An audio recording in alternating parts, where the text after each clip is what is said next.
देखिए, पहले को देखा हमने, फिर दूसरे को देखा तो हमें पता चला कि क्लॉकवाइज रोटेट हुआ है, फिर तीसरे को देखा तो मुझे पता चला कि पहले और दूसरे को एक दूसरे के ऊपर रखा गया है, कंबाइन किया गया है, तो ये और फिर डायरेक्शन। ठीक है, ये तीन चीजें हैं। नेक्स्ट क्वेश्चन आपके पास क्या है कि एक बस के अंदर तीन मुसाफिर हैं, उसमें से कार्बोकेटाइन कौन सा हो गया? Methyl carbocation. अगर मीथाइल वहां पे ना हो तो फिर आपका आंसर क्या होगा? प्राइमरी, फिर सेकेंडरी, फिर टर्शियरी। तो ये रिएक्टिविटी कार्डर है और ये इनकी स्टेबिलिटी कार्डर है।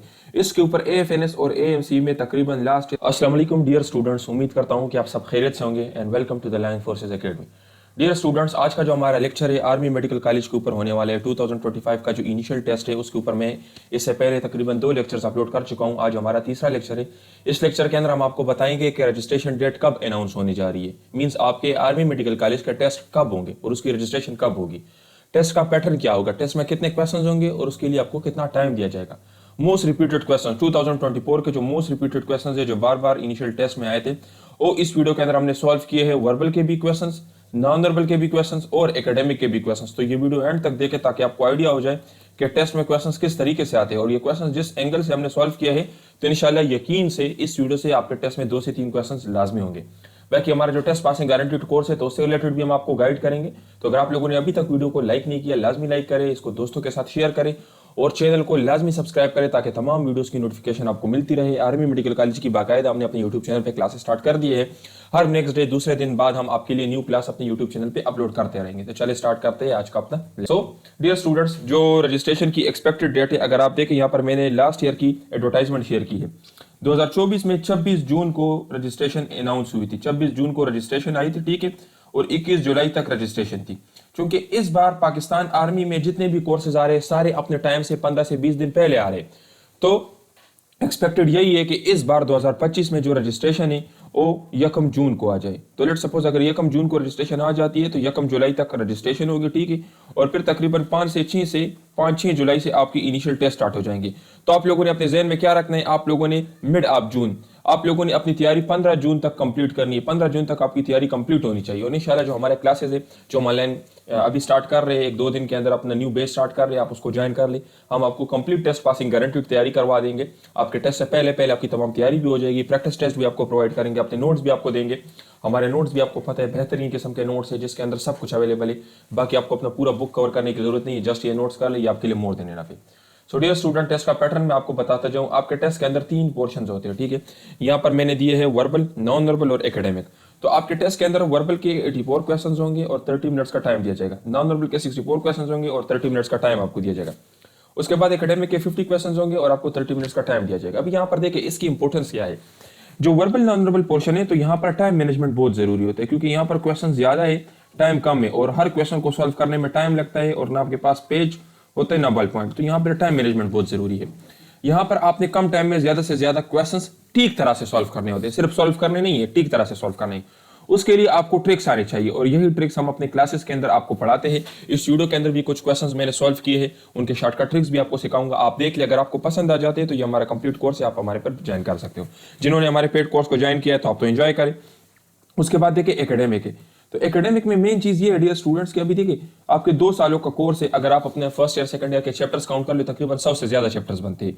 इतने ज्यादा चैप्टर्स है और क्वेश्चन वहां से सिर्फ 50 आएंगे तो उनको तो कवर करना काफी मुश्किल होता है। और लेट सपोज अगर आप कवर कर भी लेते हैं तो आपको क्या पता कि वहां से क्वेश्चन कैसे आएगा, एमसीक्यू का तो आपको आइडिया नहीं है। तो इसलिए जो हम आपको नोट्स दे रहे, सेलेक्टेड नोट्स होंगे आपके सेंटर के मुताबिक, और अगर वो आप अच्छी तरीके से कवर कर लेते हैं तो आपके टेस्ट के लिए मोर देन इनफ होते हैं और उससे आपका टेस्ट अच्छे मार्क्स के साथ क्लियर हो जाएगा और आपका नाम भी मेरिट में आएगा। क्योंकि सिर्फ टेस्ट पास करना मकसद नहीं है बल्कि आखिर में मेरिट लिस्ट में नाम आना बहुत जरूरी है। तो चलिए अभी अपना मेन लेक्चर स्टार्ट करते हैं। सो डियर स्टूडेंट्स, पहला क्वेश्चन क्या है कि point out different from the following. इनमें से मुख्तलिफ कौन सा है? Angle, rectangle, square, triangle. ये क्वेश्चन काफी मरतबा मुख्तलिफ सेंटर्स में रिपीट हो चुका है। ASRC रावलपिंडी, डेरा इस्माइल खान, लाहौर, पेशावर, तमाम सेंटर्स में ये क्वेश्चन आ चुका है। इसमें से आप लोगों ने बताना है कि डिफरेंट कौन सा है। तो अभी देखिए डियर स्टूडेंट्स, ये अगर 3 आप देख ले, रेक्टेंगल, तो देखिए ये इस तरह से आपके पास रेक्टेंगल होता है, ठीक है। ये आपके पास फिर है स्क्वायर, ये आपके पास स्क्वायर होता है और ये आपके पास ट्राइंगल। ये 3 जो आपको नजर आ रहे हैं ये शेप से, और जबकि एक आपके पास एंगल है। अभी ये वाला भी एंगल है, ये वाला भी एंगल है, ये वाला भी एंगल है, ठीक है। तो ये सारे आपके पास एंगल है। तो 3 इसमें आपके पास शेप से, और जो पहला वाला है ये आपके पास एंगल है, यानी आपको डायरेक्शन शो करता है। तो तो जाहिर सी बात है इसमें डिफरेंट कौन सा हो गया, एंगल हो गया ना, क्योंकि बाकी तीनों तो शेप्स है, जबकि एंगल किसी भी दो साइड्स के दरमियान, एडजेसेंट साइड्स के दरमियान आपको एक डायरेक्शन शो करता है, तो ये एंगल इसमें से डिफरेंट है। नेक्स्ट क्वेश्चन आपका क्या है कि if yesterday was Monday, day after tomorrow will be. इस तरह के क्वेश्चन अक्सर इनिशियल टेस्ट में आते हैं। इसके ऊपर मैं प्रॉपर वीडियो अपलोड कर चुका हूं कैलेंडर टाइप क्वेश्चंस के ऊपर, जो हमारे पेड स्टूडेंट्स हैं जिन्होंने हमारे कोर्सेज को ज्वाइन किया है, आप वो वीडियो ध्यान से देखिए, ये मैंने सॉल्व किया है वहां पर। इसके 7 डिफरेंट टाइप्स है जो मुख्तलिफ तरह से इसके ऊपर क्वेश्चन आते हैं। अभी अगर इस तरह का क्वेश्चन आ जाए आपकी इनिशियल टेस्ट में जिसमें आपको यस्टरडे दिया गया हो, जिस तरह देखिए यहाँ पर यस्टरडे क्या है, मंडे, और डे आफ्टर टुमारो आपसे मांगा गया हो, तो आपने क्या करना है, आपने सिंपली यस्टरडे के साथ 3 दिन जमा करने हैं। अभी देखिए यस्टरडे को आपके पास कौन सा दिन है, मंडे, आप मंडे के साथ 3 दिन जमा कर ले। तो अगर आप मंडे के साथ एक दिन जमा करोगे तो आपके पास आएगा ट्यूसडे, अगर दूसरा दिन जमा करोगे तो आपके पास आएगा वेडनेसडे, और अगर तीसरा दिन जमा करोगे तो आपके पास आएगा थर्सडे। तो आपका आंसर क्या हो जाएगा, थर्सडे। ठीक है, इस तरह से आप लोगों ने इसको सॉल्व करना है। तो ये आपका हो गया +3 रूल। ये +3 आप लोगों ने याद रखना है। कैलेंडर के तकरीबन कैलेंडर टाइप क्वेश्चंस के 7 डिफरेंट टाइप्स है, और ये सारे के सारे हमने अपने नोट्स के अंदर और अपने क्लासेस के अंदर कवर किए हैं। अगर आप बाय करना चाहते हो तो ये हमारा कॉन्टैक्ट नंबर है। अच्छा देखिए स्टूडेंट्स, ये नॉन नॉर्मल का क्वेश्चन है। नॉन नॉर्मल के क्वेश्चन से पहले मैं आपको कुछ इंपॉर्टेंट टिप्स बताते जाऊँ। देखिए डियर स्टूडेंट्स, कोई भी नॉन नॉर्मल का क्वेश्चन आपने सॉल्व करना हो, सबसे पहला रूल क्या है, आपने क्वेश्चन को हमेशा हॉरिजॉन्टली स्टडी करना है। आपने क्वेश्चन को ऐसा स्टडी करना है, कभी ऐसा ना करें कि पहले आप ये रीड करें, फिर ये रीड करें, फिर ये रीड करें।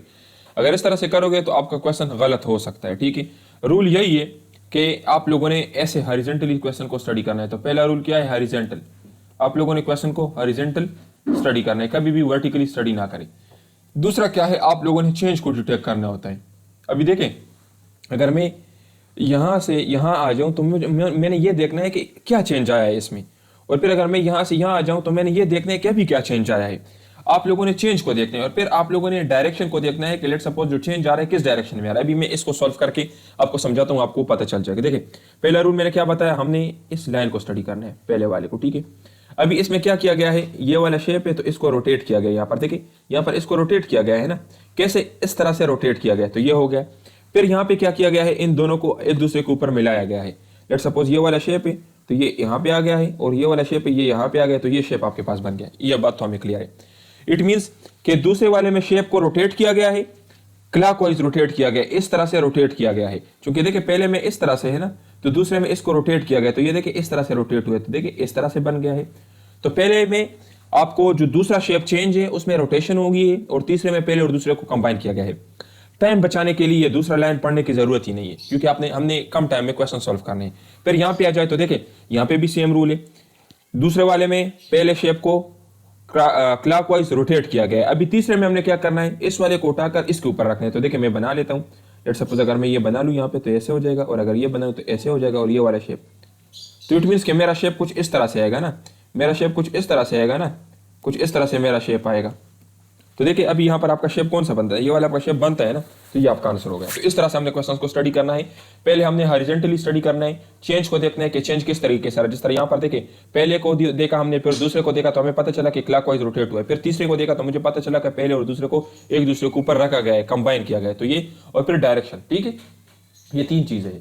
नेक्स्ट क्वेश्चन आपके पास क्या है कि एक बस के अंदर 3 मुसाफिर हैं, उसमें से 2/3 जो है ओ मैंने, आप बताएं कि परसेंटेज ऑफ वुमेन कितनी होगी। तो देखिए डियर स्टूडेंट, जब भी इस तरह का क्वेश्चन आपको दिया जाए जिसमें आपसे परसेंटेज या पार्ट्स का पूछा गया हो, इस तरह यहाँ पर देखिए मैन और वुमेन, इनको 2 डिफरेंट पार्ट्स में डिवाइड किया गया है। तो अगर आपको इस तरह का क्वेश्चन आ जाए, आपने क्या करना है, देखिए टोटल पैसेंजर्स कितने हैं, 30 आपके पास टोटल पैसेंजर्स है। ठीक है, ये तो हमें पता चल गया है। अभी देखिए इसके टोटल शेयर्स कितने हैं, शेयर्स कितने हैं टोटल, यहाँ पर देखिए 3 शेयर्स है ना, 2/3 मीन्स 3 में से 2 हिस्से, तो इट मीन्स के टोटल शेयर्स कितने हैं, 3। तो भी हमने क्या करना है, एक शेयर की कीमत मालूम करनी है, एक शेयर की। तो देखिए 30 को मैं 3 पे डिवाइड करूंगा तो मेरे पास आ जाएगा 10। इट मीन्स के एक हिस्सा मेरे पास कितने के बराबर है, 10 के बराबर है। अब यहाँ पर देखिए 2/3, इट मीन्स के 3 में से 2 हिस्से, तो अगर ये 2 हिस्से, तो 2 हिस्से कितने के बराबर हो जाएगा, 20 के। इट मीन्स के 20 मेरे पास मैंने, और वुमेन कितने हो गए, 10। अभी हमने क्या करना है, अभी हमने परसेंटेज मालूम करना है, अभी परसेंटेज मालूम करेंगे। ठीक है, परसेंटेज। अभी देखिए डियर स्टूडेंट, परसेंटेज के बहुत लंबे चौड़े तरीके हैं, लेकिन यहाँ पर ये मैं आपको इजी करके समझा देता हूँ। ये टोटल मेरे पास क्या है, 30, इसको कितने हिस्सों में डिवाइड किया गया है, 10, 10 और 10 में, ऐसे ही है ना, 3 हिस्सों में डिवाइड किया गया है।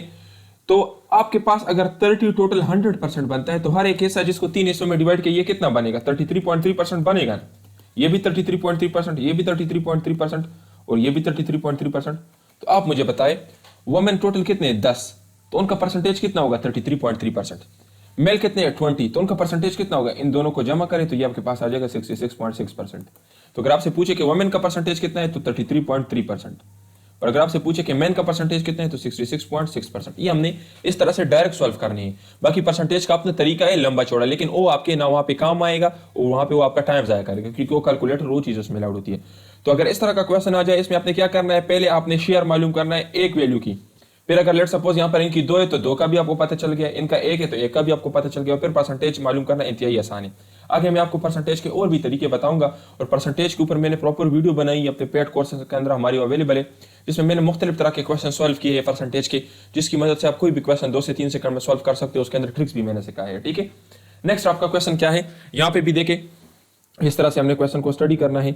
यहाँ पर अगर आप देखें तो क्वेश्चन को रोटेट किया गया है, पहले किस तरह क्लॉकवाइज क्वेश्चन को रोटेट किया गया है, और इसमें क्या किया गया है, ये वाला शेप कैसे बना है, इसमें ऐसे किया गया है कि इस शेप को उठाकर इसके ऊपर रखा गया है, और जो कॉमन लाइंस है, जो इन दोनों के अंदर एक जैसे लाइंस है, उनको हटाया गया है। जिस तरह देखिए, अगर मैं लेट सपोज ये वाला शेप यहाँ पे बनाऊं तो देखिए ये वाला शेप यहाँ पे बन जाएगा, ठीक है, फिर ये वाला बन जाएगा। तो देखिए जो लाइंस इसके अंदर सेम है, ये वाले दोनों के अंदर है ना ये वाले लाइंस, तो ये रिमूव हो जाएगा, बाकी हमारे पास रह जाएगा। ये दूसरा लाइन पढ़ने की जरूरत नहीं है, क्योंकि हमने टाइम को बचाना है। अभी हमने क्या करना है, इस शेप को उठाए, इसके ऊपर रखे, जो दोनों के अंदर कॉमन लाइंस है, एक जैसे लाइंस है, उनको हटाए। इस तरह देखिए ये वाला लाइन इसके अंदर भी है ना, तो ये हट जाएगा, तो हमारे पास सिंपली इस तरह का शेप आएगा, ये हमारा आंसर होगा। तो ये हमारा आंसर होगा, ठीक है। नेक्स्ट आपका क्वेश्चन क्या है कि क्वार्टर ऑफ 1/10 ऑफ 120। तो देखिए डियर स्टूडेंट, सबसे पहले हमने 1/10 ऑफ 120 मालूम करना है, और फिर उसका क्वार्टर मालूम करना है। क्वार्टर किसे कहते हैं, 1/4 को, ठीक है, 1/4 को क्वार्टर कहते हैं, या इसको इवन 25% भी कहते हैं, ठीक है। 25% या 1/4 एक ही चीज है। 1/10 को 10% भी कहते हैं, ये भी आप याद रखें। अगर आपसे क्वेश्चन में पूछे कि 10% मालूम करे या 1/10 मालूम करे, तो इसका एक ही मतलब है। अभी हमने नंबर हमारे पास क्या है 120, 120 का पहले हमने क्या मालूम करना है 1/10 या 10%, चूंकि दोनों सेम चीज है। देखिए डियर स्टूडेंट, 120 को तो मैं इस तरह से भी लिख सकता हूँ ना, 120.0, बात तो एक ही है ना। अगर हमने किसी भी नंबर का 1/10 मालूम करना है या 10% मालूम करना है, तो मैंने क्या करना है, इस पॉइंट को सिंपली आप शिफ्ट करें यहाँ पे। तो देखिए मेरे पास क्या आ जाएगा 12.0, तब ये जो 12 है मेरे पास, या 12.0, ये मेरे पास 1/10 ऑफ 120 है, या 10% ऑफ 120 है, ठीक है। इस तरह से हमने सॉल्व करना है। अभी मैंने क्या करना है, क्वार्टर मालूम करना है, तो क्वार्टर मालूम करने के लिए सिंपली बस मैं इसको 4 के ऊपर डिवाइड करूंगा, तो 4 3 12, तो मेरे पास आंसर क्या आ जाएगा 3। इस तरह से हमने सॉल्व करना है। इस तरह के क्वेश्चंस के दो हिस्से हैं, पहले आपने क्या करना है 1/10 मालूम करना है या 10% मालूम करना है, दोनों एक ही चीज है। कैसे मालूम करना है, आपने पॉइंट को लेफ्ट की तरफ शिफ्ट करना है। फिर आपने क्वार्टर मालूम करना है, क्वार्टर किसे कहते हैं 1/4 को। आपसे ये भी पूछा जा सकता है कि 1/3 ऑफ 1/10, इस तरह से भी आपसे पूछा जाता है कि 1/3 ऑफ 1/10 ऑफ 120, इस तरह से भी आपको बताया जाता है। तो अगर 1/3 आपने आपसे मांगा गया, तो सिंपली आपने 1/3 के ऊपर डिवाइड करना है। पहले आपने 1/10 या 10% मालूम कर लिया, यहाँ पे हमारे पास आ जाएगा 12, फिर आपने 3 के ऊपर डिवाइड कर लिया, तो 3 4 12, तो फिर हमारे पास 4 आंसर आएगा, ठीक है। इस तरह से आपने सॉल्व करना है। यहाँ पर देखिए डियर स्टूडेंट, क्वेश्चन को आपने हमेशा हॉरिजॉन्टली स्टडी करना है, ऐसे। अच्छा अभी देखिए पहले शेप में, दूसरे शेप में। अच्छा कुछ इस तरह के क्वेश्चंस होंगे ना, जिसमें अगर आप देखोगे तो पहले और दूसरे में आपको चेंज का पता नहीं चलेगा कि कैसे आए। फिर आपने ये आखिरी को देखना है कि आखिरी क्वेश्चन इन दोनों से कैसे बना है, इन दोनों से कैसे बने, इनको जमा किया गया है, माइनस किया गया है, क्या हुआ है। तो देखो डियर स्टूडेंट, अगर यहाँ पे मैं देख लूँ ना, तो यहाँ पे इस वाले शेप को उठाकर इसके ऊपर रखा गया है, और जो कॉमन लाइंस है उनको हटाया गया है। अभी देखिए कॉमन लाइंस दोनों के अंदर क्या है, ये वाला कॉमन लाइन है ना, ये वाला, तो ये वाला लाइन हटाया गया है, बाकी लाइंस छोड़े गए हैं। तो यहाँ पर इसको तो मुझे पढ़ना नहीं है, क्योंकि मैंने टाइम बचाना है। अभी इसमें भी मैं ऐसे ही कर लूंगा। तो यहाँ पर देखिए डियर स्टूडेंट्स, कॉमन लाइन कौन सा है, ये वाला कॉमन लाइन है ना, ये वाला सिर्फ कॉमन लाइन है, बाकी तो और कोई कॉमन लाइन नहीं है ना। तो यहाँ पर मेरा शेप किस तरह से आएगा, इस तरह का होगा, ठीक है। उसमें दरमियान में एक लाइन होगा, क्योंकि ये लाइन तो यहाँ पे पड़े रहेगा, और ये वाला लाइन आ जाएगा मेरा, तो ये इस तरह से लाइन आ जाएगा, बाकी ये नीचे जो लाइन है वो खत्म हो जाएंगे। तो मेरा आंसर कुछ इस तरह से होगा। तो अभी देखिए इसमें कौन सा वाला है, ये वाला आपका आंसर हो जाएगा ना। तो इस तरह से आपने इसको सॉल्व करना है। नेक्स्ट आपका क्वेश्चन क्या है कि मोस्ट रिएक्टिव कार्बोकेटाइन। कार्बोकेटाइन क्या होता है, कार्बन विद पॉजिटिव साइन, ठीक है। कार्बन के ऊपर जो प्लस साइन होता है इसको कार्बोकेटाइन कहते हैं। कार्बोनाइन कार्बन विद नेगेटिव, ठीक है। तो मोस्ट रिएक्टिव कार्बोकेटाइन कौन सा है, मिथाइल कार्बोकेटाइन। अभी देखिए दो तरह के कार्बोकेटाइन्स होते हैं, एक सबसे रिएक्टिव, एक सबसे स्टेबल। रिएक्टिव कौन सा होता है, जो जल्दी रिएक्शन करके स्टेबिलिटी गेन करे, और स्टेबल कौन सा होता है, जो इनर्ट होता है, जो रिएक्शन नहीं करता। और ये दोनों एक दूसरे के इनवर्सली रिलेटेड है। जो सबसे ज्यादा स्टेबल होगा वो सबसे कम रिएक्टिव होगा, और जो सबसे ज्यादा रिएक्टिव होगा और सबसे लेस स्टेबल होगा, ठीक है। क्योंकि रिएक्शन के दौरान ये एनर्जी को लॉस करते हैं स्टेबिलिटी को गेन करने के लिए। तो देखिए अभी यहां पर मैंने ऑर्डर दिया है, ये ऑर्डर बहुत जरूरी है। आपसे नेक्स्ट टाइम ये भी क्वेश्चन पूछा जा सकता है कि द मोस्ट स्टेबल कार्बोकेटाइन। तो मोस्ट स्टेबल कार्बोकेटाइन कौन सा है, टर्शियरी कार्बोकेटाइन। और अगर आपसे पूछे कि द मोस्ट रिएक्टिव कार्बोकेटाइन, तो मोस्ट रिएक्टिव कार्बोकेटाइन कौन सा हो गया? Methyl carbocation. अगर मिथाइल वहां पे ना हो तो फिर आपका आंसर क्या होगा? प्राइमरी, फिर सेकेंडरी, फिर टर्शियरी। तो ये रिएक्टिविटी का आर्डर है और ये इनकी स्टेबिलिटी का आर्डर है। इसके ऊपर AFNS और AMC में तकरीबन लास्ट ईयर बहुत सारे क्वेश्चंस आ रहे थे जिसमें एग्जांपल्स भी दिए जाते थे। ये वाला एग्जांपल भी दिया गया था कि मोस्ट रिएक्टिव कार्बोकेटाइन, ठीक है, ये आगे मैंने एग्जाम यहाँ पर दिया है, द मोस्ट स्टेबल कार्बोकेटाइन। तो यहाँ पर देखिए ये क्वेश्चन भी दिया गया था कि मोस्ट स्टेबल कार्बोकेटाइन कौन सा है। तो देखिए मैंने आपको बताया ना कि टर्शियरी कार्बोकेटाइन सबसे ज्यादा स्टेबल होता है। तो इसमें टर्शियरी कार्बोकेटाइन कौन सा? ये वाला टर्शियरी कार्बोकेटाइन है ना, तो डी आपका आंसर होगा। तो ये सबसे ज्यादा स्टेबल है। और अगर आप किसी पूछे कि मोस्ट रिएक्टिव, तो ये CH3+ आपके पास सबसे मोस्ट रिएक्टिव है, ठीक है। तो ये वाला क्वेश्चन लास्ट ईयर आया था, ठीक है। सेंसिटिविटी ऑफ गैल्वेनोमीटर, आपसे क्वेश्चन पूछा जा सकता है कि सेंसिटिविटी ऑफ गैल्वेनोमीटर हम किस तरह से इंक्रीज कर सकते हैं और किस तरह से डिक्रीज कर सकते हैं। तो ये देखिए ये इसका फार्मूला है C/NAB। C क्या है? C कांस्टेंट है, N नंबर ऑफ टर्न्स है, A area of the coil है और B मैग्नेटिक फील्ड है, ठीक है, ये चीज है। अभी अगर आपसे पूछे कि आपने सेंसिटिविटी ऑफ गैल्वेनोमीटर को कैसे इंक्रीज करना है, तो अगर आप इन सब को इंक्रीज करोगे तो आपके पास सेंसिटिविटी इंक्रीज होगी। और अगर आपसे पूछे जाए कि नेप के साथ आपने क्या करना है, चूंकि देखिए यहाँ पर तो इनका इनवर्स रिलेशन है ना, सेंसिटिविटी इस तरह से है ना, इस तरह से है ना, तो अगर आप इनकी वैल्यू को डिक्रीज करोगे तो सेंसिटिविटी आपके पास इंक्रीज होगी। अगर आप नंबर ऑफ टर्न्स को डिक्रीज करोगे तो सेंसिटिविटी इंक्रीज होगी। अगर आप एरिया ऑफ द कॉइल को डिक्रीज करोगे तो सेंसिटिविटी इंक्रीज होगी। और अगर आप मैग्नेटिक फील्ड स्ट्रेंथ को डिक्रीज करोगे तो आपके पास सेंसिटिविटी इंक्रीज होगी। तो ये है। लेकिन अभी लास्ट ईयर जो क्वेश्चन आया था तो इसमें इसको थोड़ा चेंज करके दिया गया था। उसमें आपको ऐसा करके दिया गया था कि NAB/C, इसके साथ आपने क्या करना है सेंसिटिविटी को इंक्रीज करने के लिए। तो देखो डियर स्टूडेंट, नॉर्मल इक्वेशन तो इस तरह से है ना, अभी ये इक्वेशन उल्टा करके दिया गया है। तो अगर आप लोग इस इक्वेशन को इंक्रीज करते थे तो आपके पास सेंसिटिविटी इंक्रीज होती थी, लेकिन चूंकि अभी तो ये इक्वेशन पूरा आपको चेंज करके दिया गया, उल्टा करके दिया गया है, तो आपने इसको डिक्रीज करना है, तब आपके पास सेंसिटिविटी इंक्रीज होगी। जाहिर सी बात, यहाँ पर मैंने आपको NAB का बताया कि अगर आप NAB को डिक्रीज करोगे तब आपके पास सेंसिटिविटी इंक्रीज होगी। और यहाँ पर भी एक ही चीज है, अगर आप NAB को क्या करोगे, इंक्रीज करोगे, तो आपके पास हो सेंसिटिविटी क्या होगी, डिक्रीज होगी, ठीक है। तो ये चीज, तो ये आपका हो गया मेकिंग इट्स मोर सेंसिटिव, ठीक है। और यहाँ पर ये क्या है, इनवर्स रिलेशन है बिल्कुल। अगर आप इसको इंक्रीज करोगे तो सेंसिटिविटी आपके पास क्या होगी, इंक्रीज होगी। और फिर ये स्मॉल करंट को भी डिटेक्ट कर सके। अभी सेंसिटिविटी का क्या मतलब है? सेंसिटिव गैल्वेनोमीटर का मतलब ये है कि ये कम से कम करंट को मेजर कर सके, और लेस सेंसिटिव जो छोटी बहुत करंट को मेजर ना कर सके, ठीक है। नेक्स्ट आपके पास क्वेश्चन क्या है कि which factor does not affect the sensitivity of the galvanometer? Magnetic field, mass of the coil. यहाँ पर देखिए स्टूडेंट्स, अभी मास ऑफ द कॉइल के ऊपर तो कोई इसका नहीं है ना, NAB पे डिपेंड करता है ना, नंबर ऑफ टर्न्स, एरिया और मैग्नेटिक फील्ड स्ट्रेंथ के ऊपर। तो मास ऑफ द कॉइल के ऊपर तो ये डिपेंडेंट नहीं है ना, तो ये भी क्वेश्चन 2024 में पूछा गया था, ठीक है। नेक्स्ट आपका क्वेश्चन क्या है, सिनोनिम ऑफ एक्सक्यूज। तो इसके भी ये बहुत सारे सिनोनिम्स है, जस्टिफिकेशन, एक्सप्लेनेशन, रीजन, ठीक है। इसमें कौन सा पूछा गया था कि जस्टिफिकेशन, ये वाला आया था कि एक्सक्यूज का सिनोनिम क्या है, ऑप्शंस में जस्टिफिकेशन और एपोलॉजी थी, ठीक है।